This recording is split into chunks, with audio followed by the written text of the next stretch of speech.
First off, my nigga Mo, I am the coldest. I'm not the middle child, I am the oldest. Weight of the world, carry that on my shoulders. I'm David Ruff and these niggas is oldest. These bitches be champing, these niggas be bold. I ain't naming their chesses, I'm aiming their noses. So dope. What it do, baby?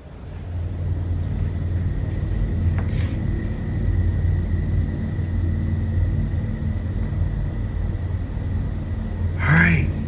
Let's see if these is. Yeah. I'm currently in a predicament, and quite frankly, I don't know what to do. I'll start from the beginning. 5 years ago, my next-door neighbor Charlie, or Charles as we call him, informed us of his 14-year-old son's disappearance. He reported it to the police, it was on the news, it was everywhere. Me and my wife felt absolutely awful, and always offered to help them out in any way we could. Good people. As the years passed with no word of their son, we assumed they eventually came to terms with it, and realized the worst had probably happened. Type shit. Me and my wife never had the nerve to ask if the body ever turned up. Occasionally Charles and his wife would invite me and my wife over for a barbecue during the warmer months.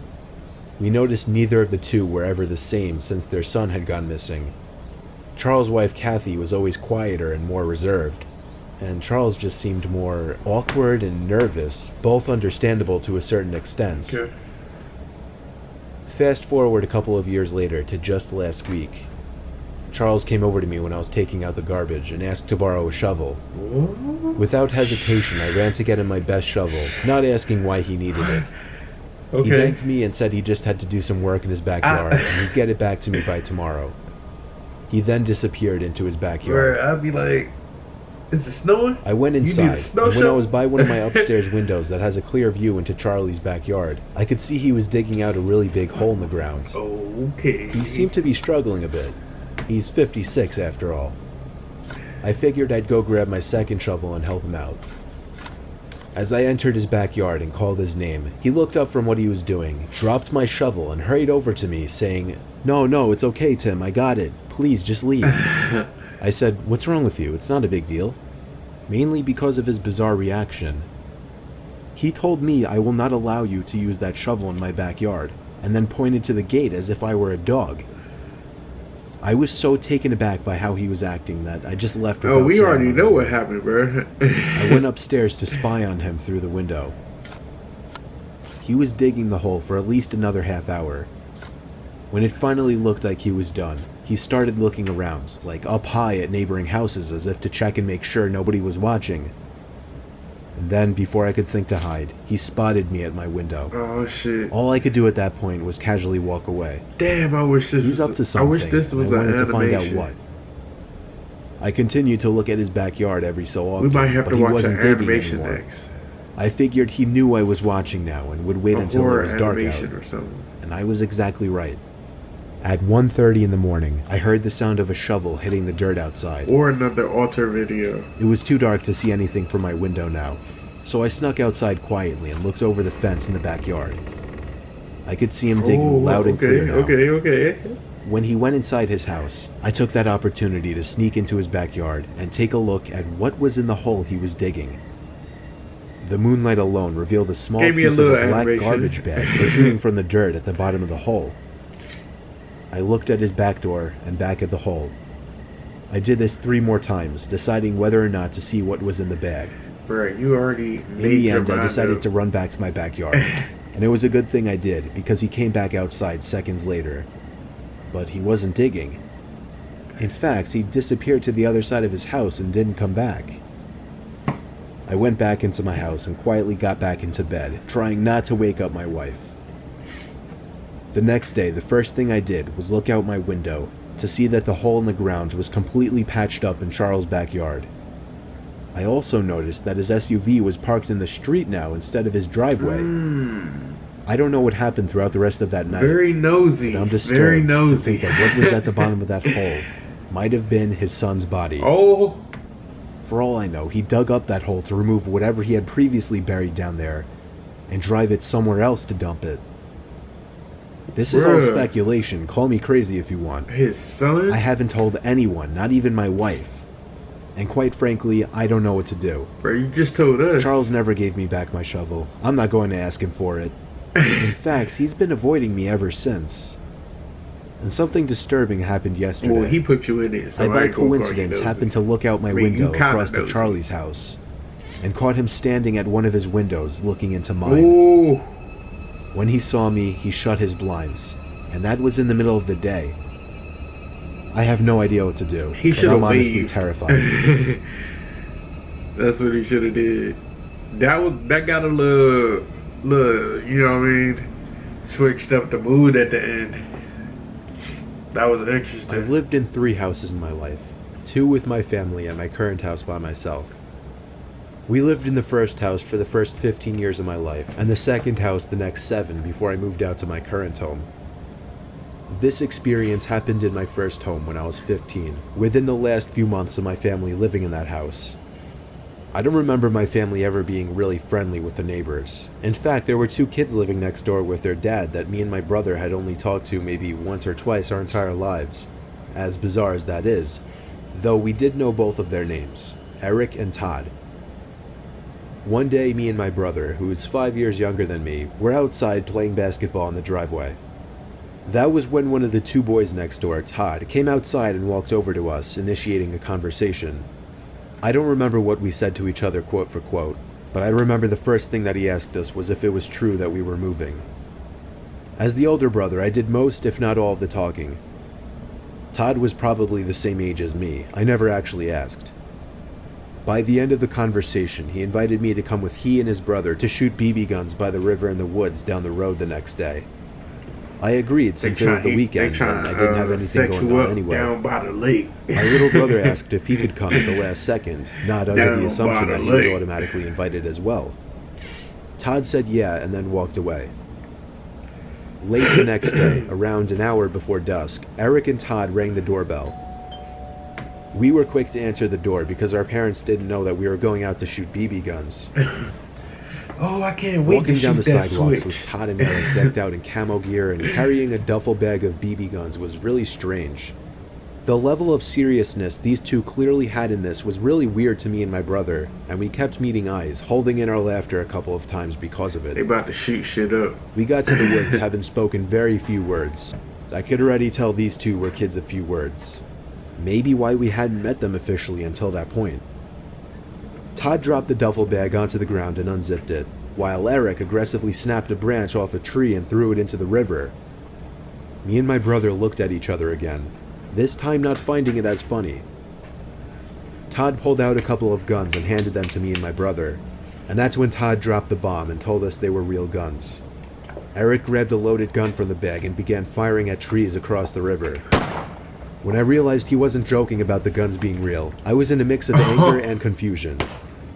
I grabbed the gun from my brother's hands and placed both of them back in the bag. They shooting real I told them we guns. weren't comfortable with this and had to leave.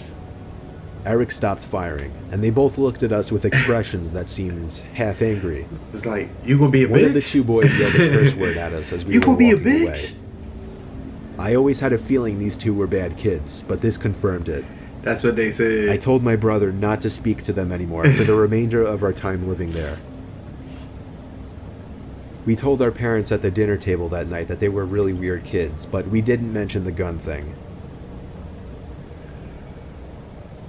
I woke up that night to a breeze of cold air hitting me in the face. My window was open all the way. Oh shit.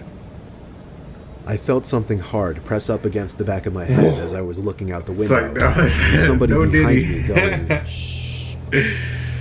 Oh shit. Somehow I didn't scream or jump, I just stayed calm. I was able to understand what was going on surprisingly quickly.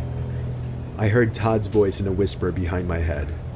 He told me if I ever told anybody, especially his dad, about the guns or the visit, he would come back and kill me and my entire family. Damn. I replied in a quiet, shaky voice, okay.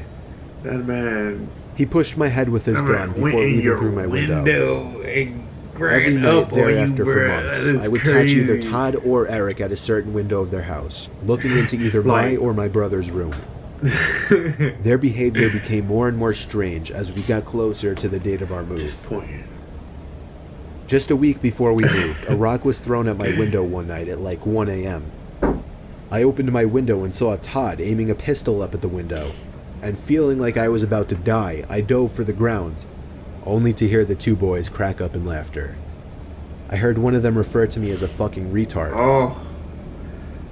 There were two other instances that week where the two would harass either me or my brother, and ultimately, I couldn't think of a more perfect time for us to have moved and gotten out of there. After all these years, neither me nor my brother told anybody about the boys or their threats. Man, you told us. All I know is those two boys were trouble, and it was a good thing we got out of there. Are these campfire stories? This third one better be good, bro. Because this was like, you know, at the time I'm writing this happened 2 weeks ago. It's okay to be. I've always hated just about all of my neighbors. I'm fresh out of college and I'm living on my own, but that comes at a price. I'm living in a really shitty area, the only place I can afford a house. Okay. So I'm not bound to have the ideal neighbors. In the hood. The neighbors on one side always have their music blasting, while the neighbors on the other side are the creepiest people I've ever met in my life. It's two people living next door. It's a mixed one woman in her neighborhood, 60s who's not friendly at all and honestly doesn't seem all there, and a slightly younger woman who has some kind of severe mental disabilities. I have no idea what the relationship is between the two. I would commonly be sitting on my front porch when I'd look over next door and see the older woman holding the younger woman back as she'd be having some kind of freak-out episode.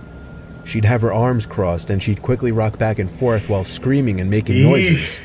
Sometimes she'd even look over and point at me and mumble stuff to the other woman. It's quite disturbing, actually. Dang. Sometimes I even go inside when I get too uncomfortable. That's crazy. Anyway, it was a night like any other. I had to go to bed early for work in the morning. However, the next door neighbors were making an unusual amount of noise. I could hear the deranged woman screaming and throwing a fit as the older woman yelled in distress. Oh, shit. This went on for about an hour, and I couldn't take it anymore.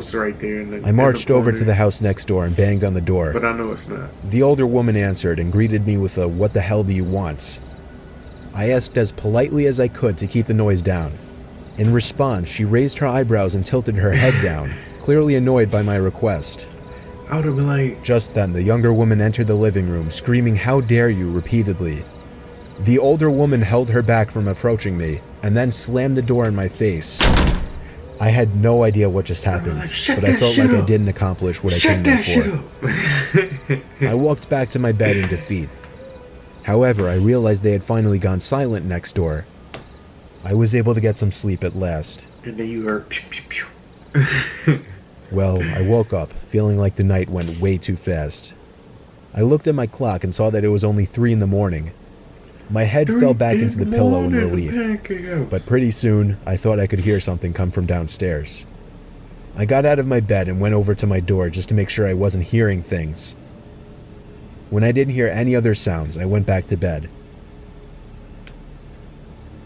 I woke up once again to a dark room. Only 20 minutes had passed since I'd fallen back asleep. I didn't know what could have woken me up, though. And then I heard... I panicked and tried to find my phone on my bedside desk as a source of light, but when I found it, I didn't dare turn the light on. I looked around the dark room in silence, trying to find some kind of dark figure in the room. I looked at every corner of the room, and even though it was so dark, I could tell there wasn't anybody standing there. You can't be in the hood. This time I heard where it was coming from. I turned to the edge of my bed and saw a black shadowy circle-like object right at the edge of the wooden wall of my bed. When the light of my phone revealed that black object to be the face of the deranged woman from next door, she screamed like the lunatic she was. She screamed as if she were a vampire in the light. I screamed as well. I screamed as I clumsily ran for the door and tripped halfway, looking back to see the woman following me. I slammed the bedroom door behind me and ran all the way downstairs, where I locked the door leading to the upstairs. Okay, you're smart. I called the cops as the woman pounded on the door, screaming incomprehensible things. When the cops showed up, I told them the woman lives next door and that she was mentally insane. The older woman from next door came over after hearing all the commotion and spoke with the cops, pleading with them to let her go, but they insisted they had to take her in for at least the night. Type shit. One of the officers asked me if I wanted to press charges, and as he asked this, the older woman gave me the most evil, hateful stare imaginable. Like this. I chose not to press charges, but her stare didn't change. The officers drove the ill woman away, while the older woman continued to stare at me as she walked back to her house. 5 minutes later, I saw her get in her car and drive away. These two still live next to me. I'm seriously considering moving out because the creepy woman next door makes it clear she despises me. And I've concluded that the mentally ill woman is not only terrifying, but dangerous as well.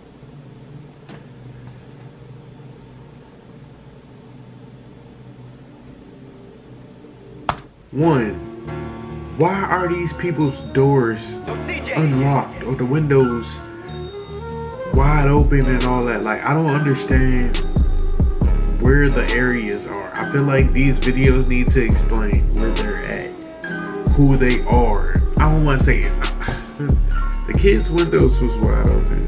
They playing with guns and getting death threats by kids, like kid to kid, getting it. Bro, I'll shoot your family up with real guns. Like, these is YNs that sound like what the fuck? And then the third one, like, it sound like you was in the hood, especially, but like, how did she get in your house? You know what I mean? Like, what are we doing? That's all I gotta say. Make sure y'all hit the like button, subscribe to the channel if you're not subscribed. I'll catch y'all in the next one. I told myself no back, you can just keep your love, I'm cool with it. Try to let them in, they backing up, they say can't handle it. Just give me some time, I made it sweet. She said she need my heart, so why she down the shit? Yeah.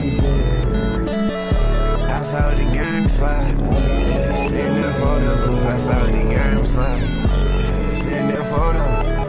I got a bad bitch on me, yeah, send the photo. Yeah, send the yeah, sitting that photo, cool, outside with the gang, we slide. Damn, bad bitch on my line, she getting too wet beside it. Damn, pussy function, I got a game beside me. Said I be making her mad, she getting too red like Target. I just can't keep my mama off me. Said she want more, I think she lost with me. We can go back for man, we doing it. Keep it cool. Keep it classy. We love you. Stay awesome. Always. And forever.